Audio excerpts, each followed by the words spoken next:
Hunger and malnutrition at crisis levels all around the world. Which nations are being hit the hardest? Hi everyone, I'm Sean Caleb sitting in for Ida Naidu, and this is The Heat.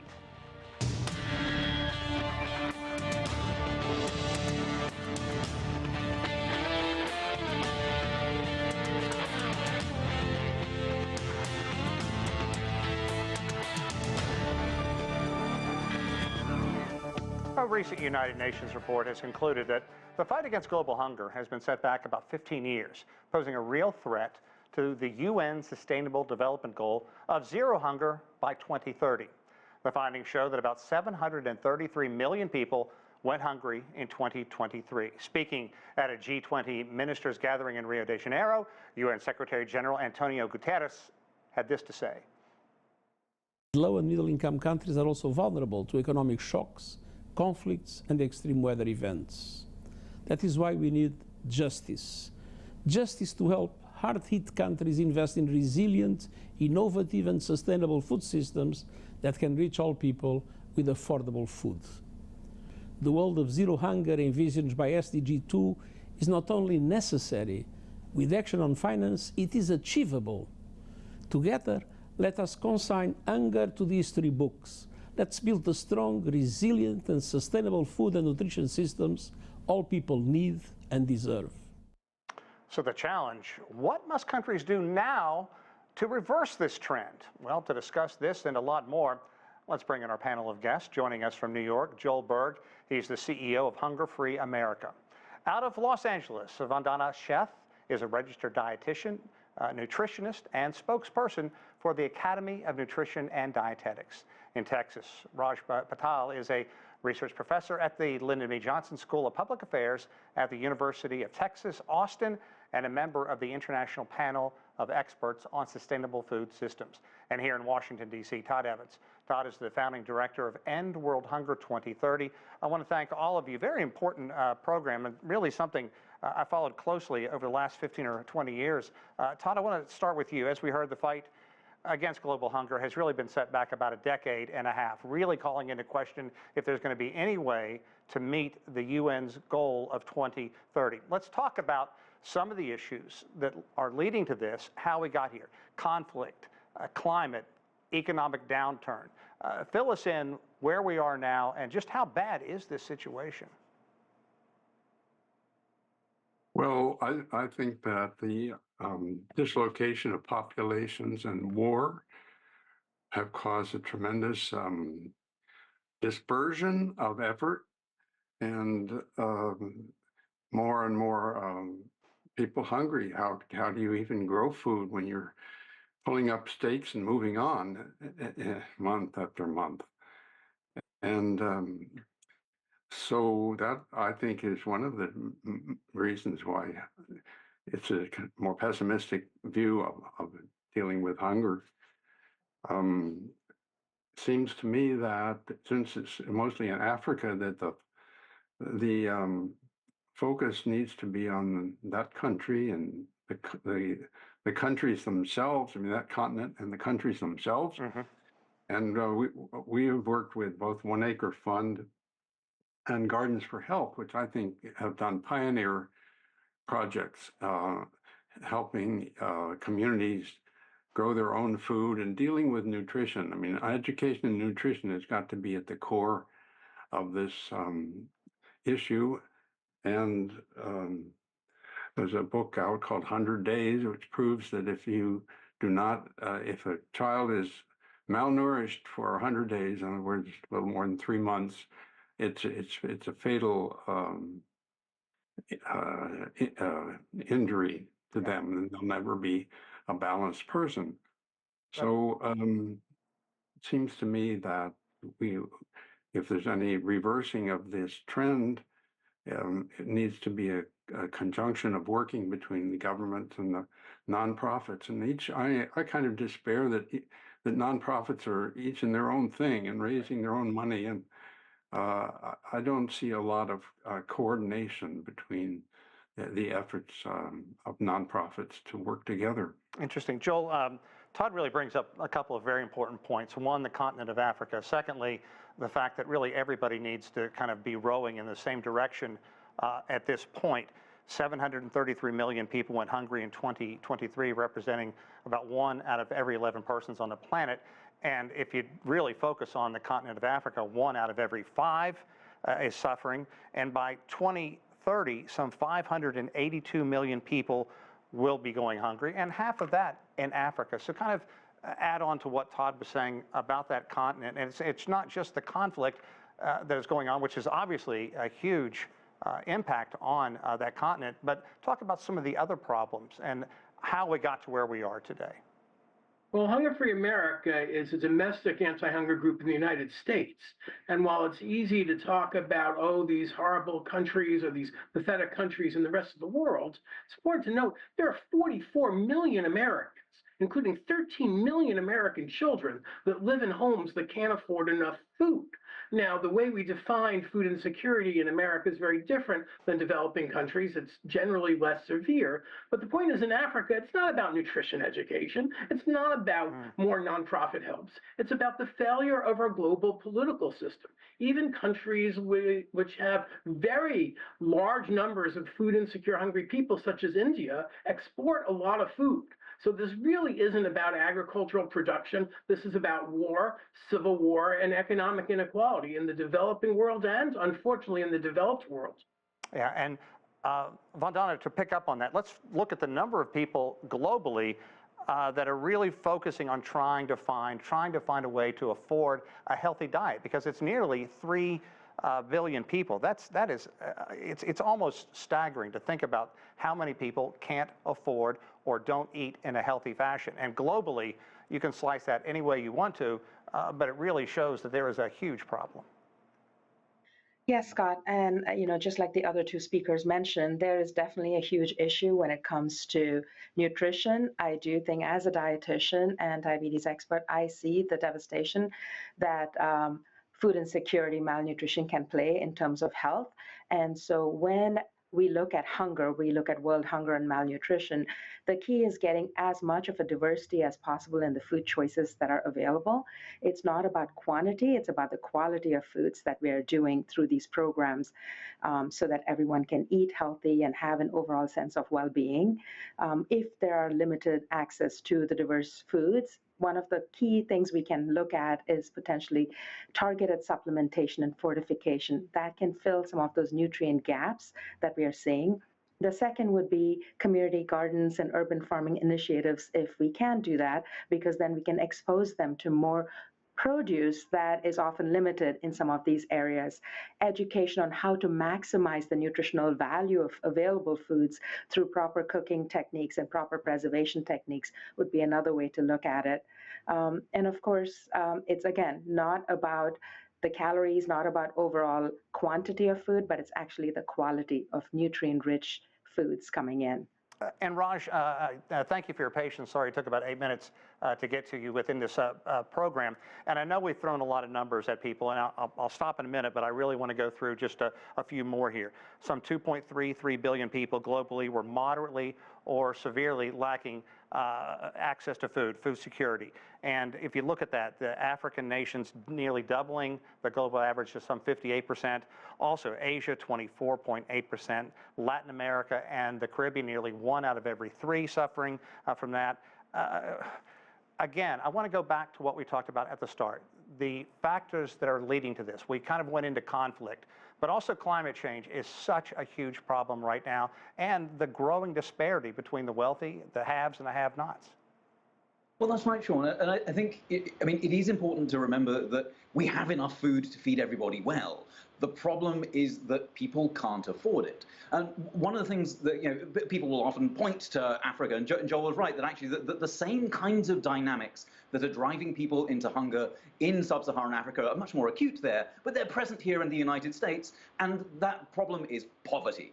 And I think that's really what we need to be focusing on here, is that actually there are lots of countries in sub-Saharan Africa, for example, that would love to invest in the kinds of nutrition supplementation that Vandana was talking about, or help coordinate NGOs. But what are they doing with a lot of the tax that they get from their citizens? They're using it to repay us in rich countries, interest rates have gone up. And that's one of the sort of stories that's a little complicated here behind global hunger. The interest rates have gone up. Now, a lot of the countries in sub-Saharan Africa and also in Southern Asia that have very high levels of undernutrition are very indebted countries. They are indebted to international development banks. When the interest rate goes up, just like with us, when you're trying to pay the mortgage, the amount you owe the banks goes up with the interest rate. And now countries are finding themselves having to make some awful decisions about whether to invest in social programs to feed their citizens or to repay the banks.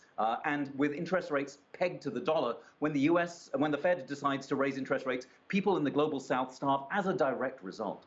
So I think I think what we need to do is, yes, recognize climate change is absolutely a driver here. Conflict, if you look at all the countries that are really the most food insecure, Sudan, South Sudan, occupied territories, Haiti, they have various levels of domestic conflict, and that's obviously a problem. But Haiti, domestic conflict plus the impacts of climate change, plus the fact that this country has been hollowed out by often US foreign policy. And then you find yourself in this, what people are calling a poly crisis, lots of things happening at the same time.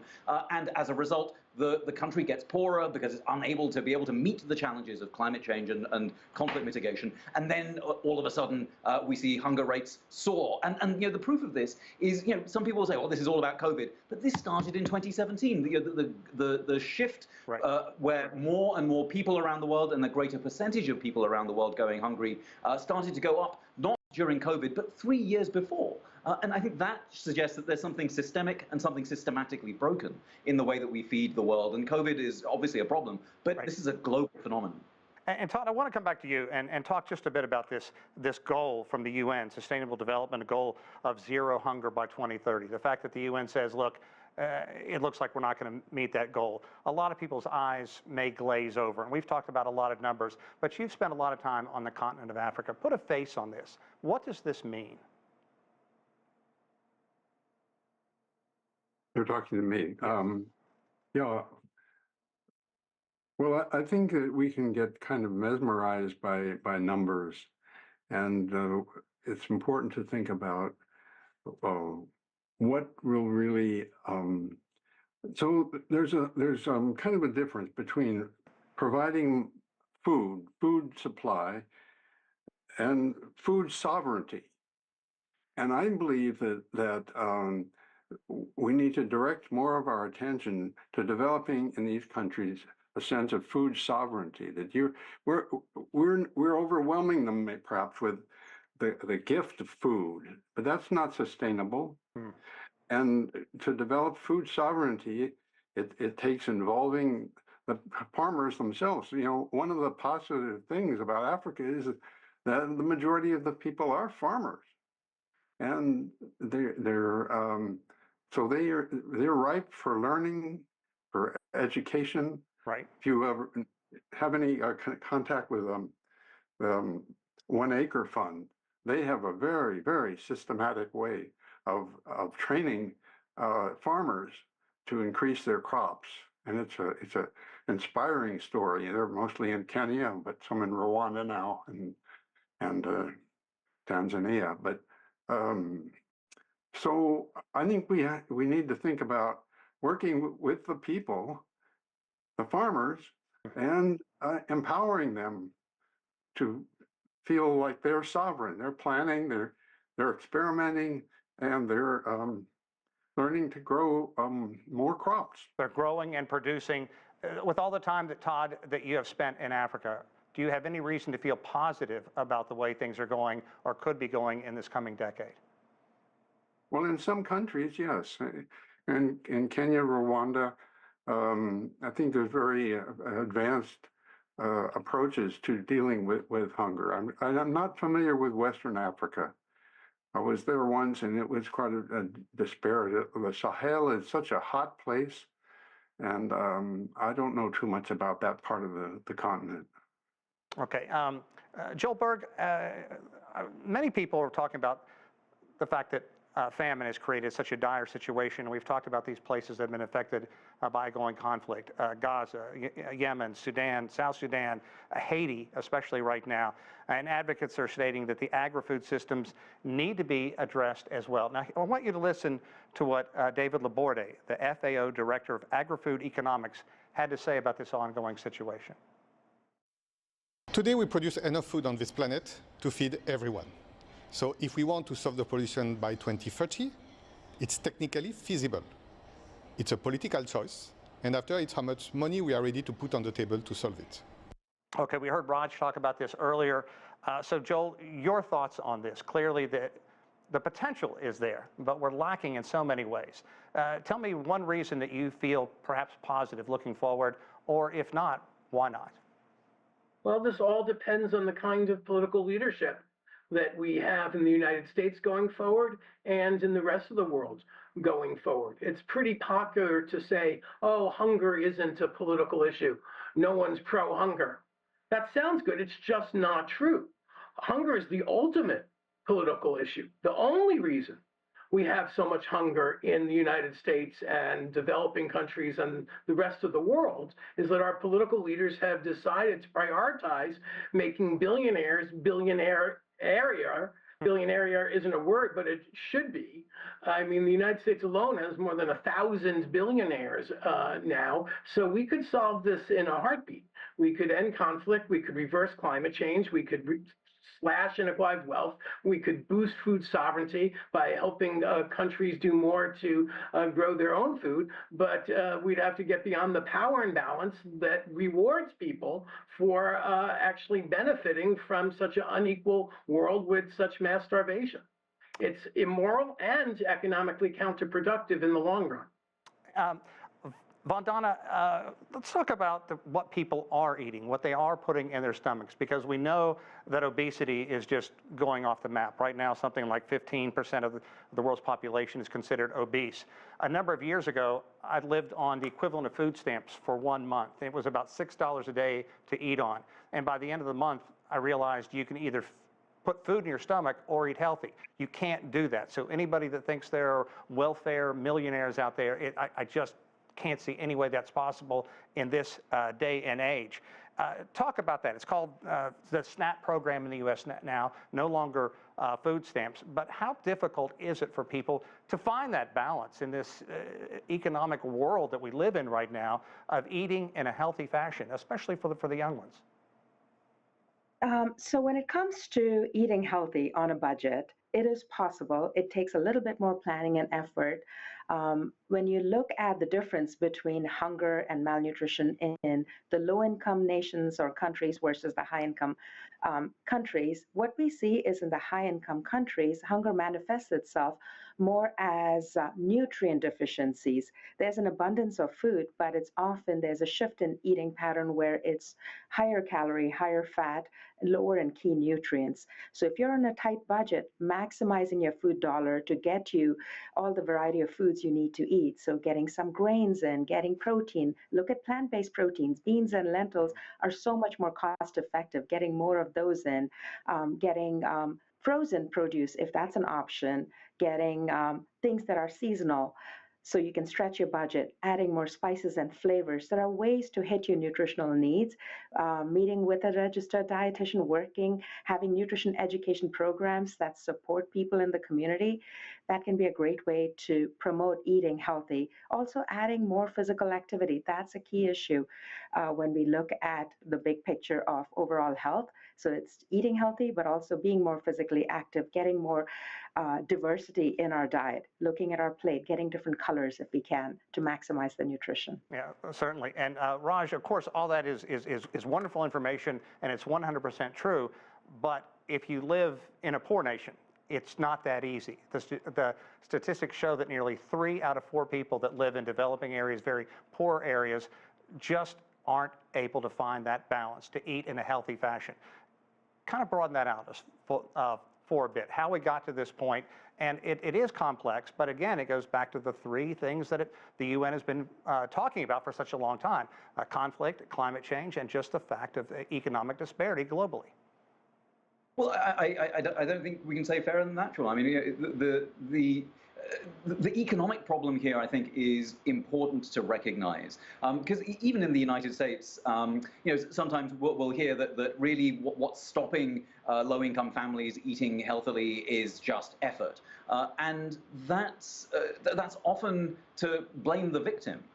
Because look at where it is that you can afford to live if you're on a fixed income, or if you're on benefits of one kind or another. The rent's going to be high. It's going to be very far away from where it is that you work. You'll spend a lot of time commuting, and all of a sudden you're expected then to be able to do lots of meal prep with ingredients that are often much more expensive than I mean, it's essentially in the United States, it's very expensive to be poor. But globally, the problem is fairly entrenched. I mean, if you look everywhere, and this is the deep irony, in general, if you look at who the poorest and most hungry people are, they're usually people who are working in the food system already. And that should give you a clue. If you look at who the hungry people are, they're usually in rural areas, they're usually peasants. And if you look at who it is that's going hungry, it's disproportionately women. And that points to the kinds of self-exploitation that are happening as mothers, for example, will skimp on their meals to make sure that their kids and the rest of the family get to eat, and the sort of iniquities that are baked into our economic system that, honestly, we could make go away. I mean, this is the irony. You were asking a little earlier on, well, what's it going to take to end all of this? And the World Food Programme says, look, for $40 billion a year between now and 2030, we can end global hunger. That's basically an Elon Musk and a bit of a Jeff Bezos. And yet, the political will, as the gentleman from the United Nations was saying earlier on, is what's lacking. This is a political problem, not a problem of COVID or whatever else it is. Right. It's a structural problem within our economics. But Raj, there are also things out there that people didn't anticipate. Like a year ago, no one would have thought 2 million people in Gaza would have been completely uprooted, and finding food is secondary to trying to stay alive. And at the same time, we've had global temperatures that have been out of control, and that's certainly going to affect farming globally. So we have these impacts as well. Well, but we can certainly anticipate that conflict is going to be a problem, and we can address that. We can, reel back the global arms industry. Again, in the United States, we spend $1 trillion a year on arms. Again, that's more than enough to end global hunger. It's a political choice. When it comes to climate change, we can see that coming. We can see it now. We can see that, for example, if you look at South Asia, which is the other hunger hotspot that's, that's not Africa, but that really should be in people's imaginations. Pakistan experienced catastrophic flooding last year, and that was just a once in 500-year flood that had been preceded by another once in 500-year flood just a few years before. These kinds of things we can see coming, and we can plan for them if only we have the money and the will, and that's what's lacking. Okay. Todd Evans, earlier you were talking about giving farmers a stake in what they're doing. Make sure that that they're involved in growing. They have time to plant farms and nurture these farms and learn about fallow fields, things of that nature. But the theme of this year's report is called Financing to End Hunger, Food Insecurity, and All Forms of Malnutrition. Once again, I want you to take a listen to what David Laborde has to say. The international aid linked to food security and nutrition, even when you are generous in your accounting system, is $76 billion a year.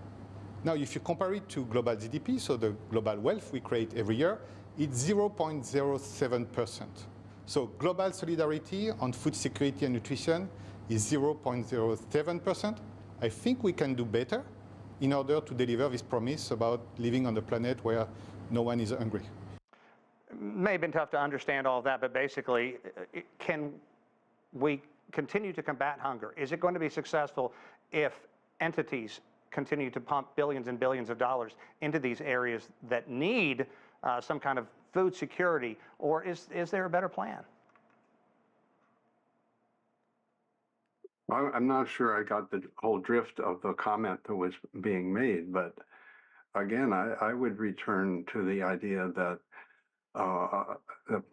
education in nutrition is really important. And in examples where I've seen it being effective is they have plates with 3 or 4 compartments, and And a lot of the folks are not literate that are in hunger. And they're taught to put the different colors of food in each of these different compartments. And it's just giving the idea that just a wheat porridge is not enough to keep a child out of malnutrition. So not only is it some education involved, but where I've seen this most effective is where also the kitchen gardens are developed in these homes, around these homes. And that takes some education and takes some use of compost and figuring out how chicken manure can help things grow. And so, I mean, I can only be optimistic because I've seen good examples of people pulling themselves up by their bootstraps and smiling and saying, you know, since this organization came here, I'm just feeling really great about it and I want to spread the word. You know, it's good you said that, and I can see all our panelists in this monitor right here, and when you talk about your reasons for being optimistic, I can tell you everybody smiled. So, Joel, give us a reason to feel good about things right now. I know you're focused on the United States to a large degree, but this is such a global issue. Give us a reason to get up tomorrow morning. Well, maybe you couldn't see. I wasn't smiling. I have to agree with Raj that I really disagree with two of the other panelists blaming the victim. In the Irish famine of the 19th century, the British said, oh, they just don't know agriculture properly, or it's not education. We as the global north are stealing their food supply, stealing their money, and telling people that survived thousands of years fine before European conquest that their real problem now is that somehow they don't know how to cook. That's problems. What gives me hope is that there are indigenous movements and people's movements around the world building the political power to demand that we end hunger and we reduce this enormous inequality of wealth and give people the healthy, affordable food they need that's not only affordable but convenient and physically available. Working people don't have the time to cook every meal from scratch and grow it themselves. They just don't. Okay, Vandana, I'm going to give you just 15 seconds. Kind of give me a reason. Clearly, I'm not a poker player because I read that face completely incorrectly, but give me a reason to be positive. Well, I believe with strong global partnerships, greater investment in nutrition education, especially in terms of culturally relevant nutrition information and education, we can make a difference getting to the root causes of malnutrition and helping everyone eat and feel great. Okay, Vandana, thank you so much, and thank to all our panelists. And we're going to leave it there. I'm Sean Caleb's here in Washington, D.C. Thanks, everybody, for watching yet another edition of The Heat.